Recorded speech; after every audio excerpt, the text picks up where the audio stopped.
Hello दोस्तों, आप सभी का मेरे यूट्यूब चैनल पर स्वागत है।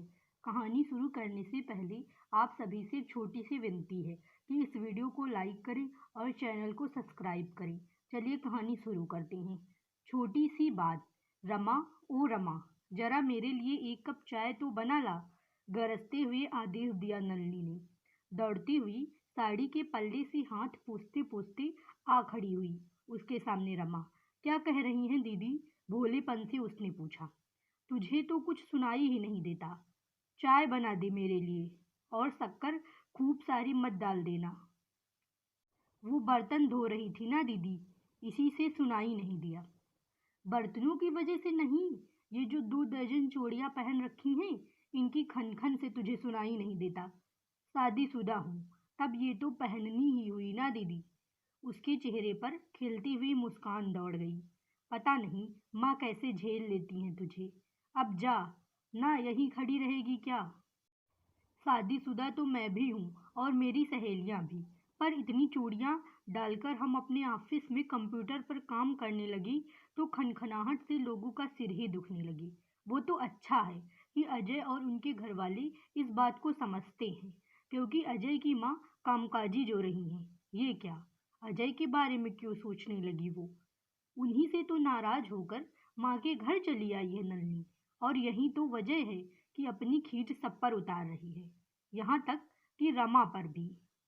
माँ के बार बार कहने पर भी मौसी की बेटी की सगाई में नहीं गई वो, क्योंकि मन अच्छा ना हो तो क्या भला कोई उत्सव या समारोह अच्छा लग सकता है? यही कह दिया माँ से। भले ही कल रविवार है तो क्या, सोमवार को मेरा प्रेजेंटेशन है और मुझे उसी की तैयारी करनी है। अब आज का पूरा दिन अकेले बिताना है। ऐसे में मन तो यहाँ वहाँ भटकेगा ही। माँ पापा मेरठ से कल दोपहर तक ही लौटेंगे। ऑफिस का काम तो एक बहाना था, वो तो यहाँ कुछ दिनों की छुट्टी लेकर आई थी। ये बात सिर्फ अजय और वही जानते हैं। ना अजय के माता पिता और ना ही उसके माता पिता को पता है कि नलिनी अजय से नाराज होकर दिल्ली चली आई है।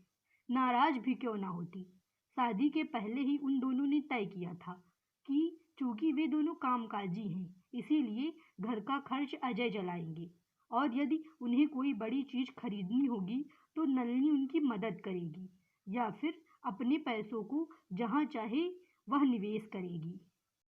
नलिनी को इस बात से बहुत संबल भी मिला था कि अजय महिला सशक्तिकरण के पक्षधर है।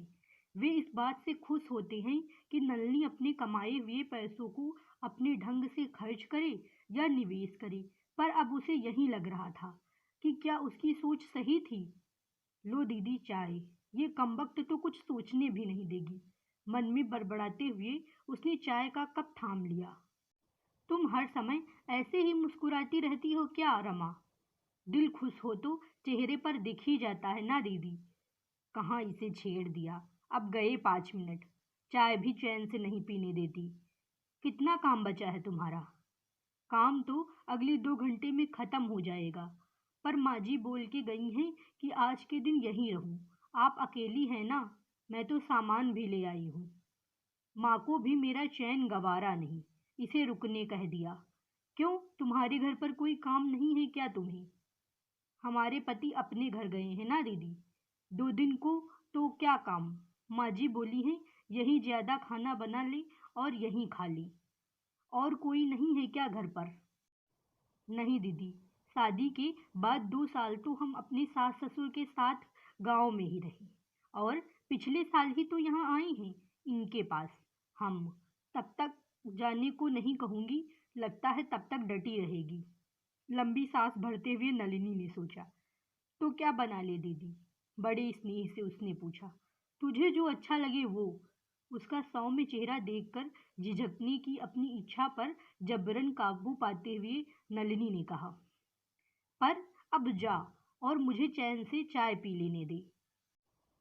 छम छम करके जाती हुई रमा को देखकर उसे भला सा लगा, जाने क्यों कितनी खुश हो जाती है अपने पति का नाम लेते हुए भी। शायद यही वजह हो उसके भले लगने की, और एक वो खुद है। पर अजय ने किया भी तो ऐसा ही। उनकी शादी को 2 वर्ष हो चुके हैं और अजय पर विश्वास करने लगी थी वो। इसलिए तो उनके कहने पर एक ज्वाइंट अकाउंट खुलवाया उसने और उसमें एक बड़ी राशि जमा भी कराई थी। उस दिन एक नामी ज्वेलरी शॉप में अपनी सहेली शेफाली के साथ उसके लिए कुछ गहने पसंद करवाने गई थी। यूं तो उसे गहनों का कोई खास शौक नहीं है, पर वहां उसे भी एक बहुत खूबसूरत सा ब्रेसलेट पसंद आ गया। खरीदने का मन हो गया तो पहले अजय को फोन लगाया, पर जब उन्होंने फोन नहीं उठाया तो ये सोचकर कि अजय क्यों मना करेंगे, दुकानदार के आगे अपना कार्ड बढ़ा दिया। जब कार्ड प्रोसेस नहीं हुआ तो वजह जानने पास के एटीएम पहुंची तो देखा अकाउंट में बहुत कम पैसे बचे हैं। घबराकर ब्रांच में फोन किया तो पता चला कि अजय ने उसमें से एक बड़ी राशि निकाली है और वो भी बिना उसे बताए। यूं तो इतना ही काफी था उसका पारा 7वें आसमान पर पहुंचाने को, पर इस पूरी घटना के दौरान शेफाली उसके साथ ही थी और शेफाली का ये कहना, अरे अजय ने तुझे बताया ही नहीं क्या, आग में घी का काम कर गया। शाम को अजय से इसी बात के बारे में पूछा तो बजाय गिल्ट महसूस करने के कहने लगे, तो क्या हुआ, मेरे पास के अतिरिक्त पैसे मैंने इन्वेस्ट कर दिए और ये बात ध्यान से ही उतर गई कि हमारे बीमा का प्रीमियम भी देना है। यदि इन्वेस्ट किए हुए पैसे निकालता तो हमें थोड़ा नुकसान होता और वैसे भी ये पैसे तो बैंक में यूं ही रखे हुए थे, पर वो मेरे पैसे थे, उन्हें निकालने से पहले कम से कम मुझे बताना तो चाहिए था। मैं उनसे अपने लिए कुछ खरीदना चाहती थी और शेफाली के सामने ही ये सब होना था। मुझे पता होता तो मैं, अरे वो ब्रेसलेट कहाँ भागा जा रहा है, अगले महीने मैं तुम्हारे अकाउंट में पैसे डाल दूंगा, तब ले लेना। बात पैसों की नहीं है, बात भरोसे की है, बात समय पर सूचना ना देने की है। ओफो, सोचा था तुम्हें बता दूंगा, दिमाग से उतर गया बस। काम की बातें तुम्हारे दिमाग से उतर ही जाती हैं। मुझे यूं लग रहा है जैसे तुमने मुझे छला हो।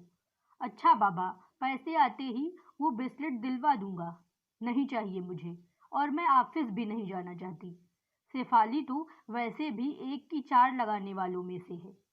सबको बता दिया होगा उसने कि मेरे पति मेरे अकाउंट से पैसे निकाल लेते हैं और मुझे पता भी नहीं रहता। अब कह तो रहा हूं कि दिलवा दूंगा। फिर वही कहा ना, बात पैसों की नहीं भरोसे की है। मैंने तुम्हारे साथ ऐसा ही किया होता तो। तुम खामखा बात को तूल दे रही हो। मैं किसी बात को तूल नहीं दे रही हूँ। मैं ऑफिस भी नहीं जाना चाहती और तुम्हारे पास भी नहीं रहना चाहती, क्योंकि एक तो तुमने गलत किया और ऊपर से मान भी नहीं रहे हो। अरे, और कैसे मानते हैं, मैं नहीं जानती। मैं कुछ दिनों की छुट्टी ली है और दिल्ली जा रही हूँ माँ पापा के पास। पर मैं मम्मी पापा से क्या कहूँगा, कह देना ऑफिस के काम से गई हूँ। ये क्या बचपना है। यदि तुमने जो किया वो बड़प्पन है तो ये बचपना जरूरी है, जो मर्जी आए करो। और वो चली आई यहाँ, क्या बुरा किया, एक तो चोरी और फिर सीना जोरी। ऐसे में क्या भला कोई नाराज भी ना हो। अच्छा ही तो किया उसने यहाँ आकर। अपनी गलती अजय को समझ में आनी ही चाहिए। दीदी, खाना बन गया है, रमा ने उसकी तंद्रा भंग की। तो क्या, खाएं तो रोटी सेक दूं? अभी से? अभी से कहाँ, 2 बज गए हैं। नन्ही मेज पर आ बैठी। उसकी थाली में बढ़िया सी फूली हुई रोटी रखकर रमा रोटियां बेलने किचन में वापस चली गई। खाना तो अच्छा बनाया है तुमने। हमारे पति भी यही कहते हैं कि हम खाना अच्छा बनाते हैं। क्या हर बात में पति पति किया करती हो? एक बात कहें दीदी, दूसरी रोटी थाली में परोसते हुए रमा ने कहा और बिना उसके जवाब का इंतजार किए आगे बोली, आप रसिक नहीं हैं। आज हमें लग रहा है कि यहाँ माँ जी को होना चाहिए था। क्यों? वो होती तो अब तक पूछ ही लेती कि क्या बात है। रमा, आज तो बहुत खुश हो। तो कारण क्या है तुम्हारी खुशी का? आप हमारी तरफ देख के पता लगाइए। अब ये सब तुम माँ से ही करवाया करो, उन्हीं के पास है इतना समय। तभी तो कह रहे हैं कि आप रस नहीं लेती जीवन का। जरा हमारे गले में तो देखिए। ओह, तो तुमने नया मंगलसूत्र पहना है?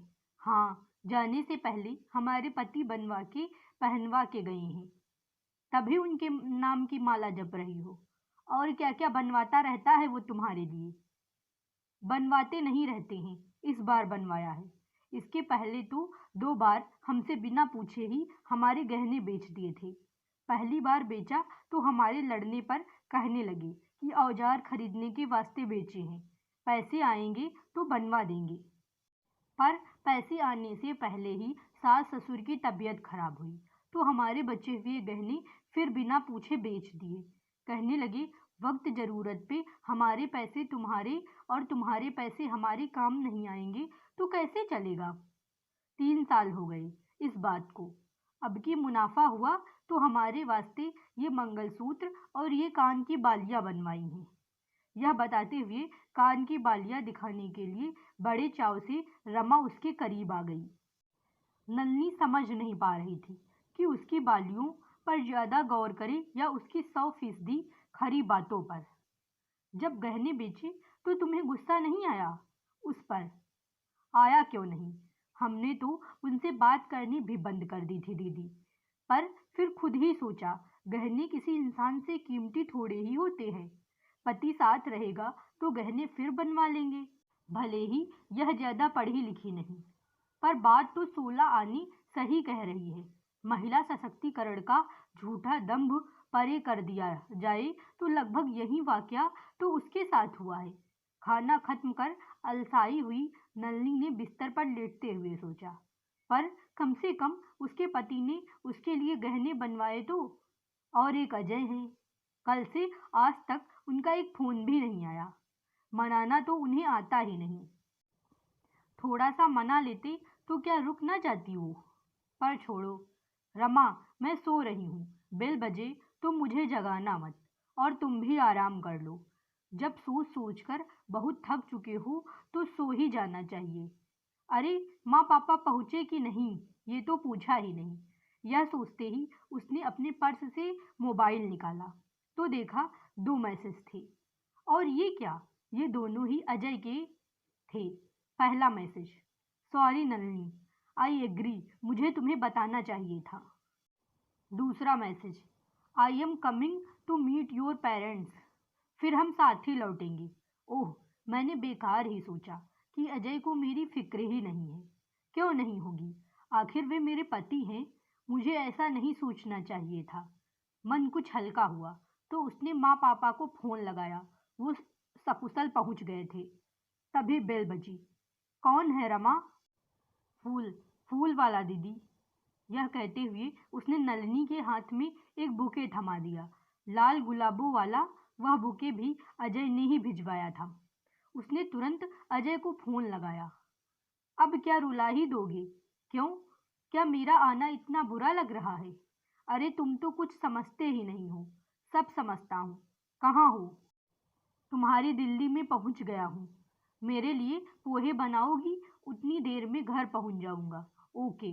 नलिनी पूरे उत्साह के साथ पोहे बनाने किचन में पहुंच गई। आप क्या बना रही हैं दीदी? नलिनी ने मुस्कुराते हुए जवाब दिया, पोहे। हमारे पति को हमारे हाथ के पोहे बहुत पसंद है। रमा और वे दोनों एक दूसरे को देखकर मुस्कुरा दी। यहीं पर यह कहानी समाप्त होती है। आपको यह कहानी कैसी लगी हमें कमेंट बॉक्स में ज़रूर बताएं और इस वीडियो को लाइक कर दें। और अगर चैनल पर नए हैं तो चैनल को सब्सक्राइब करें। धन्यवाद।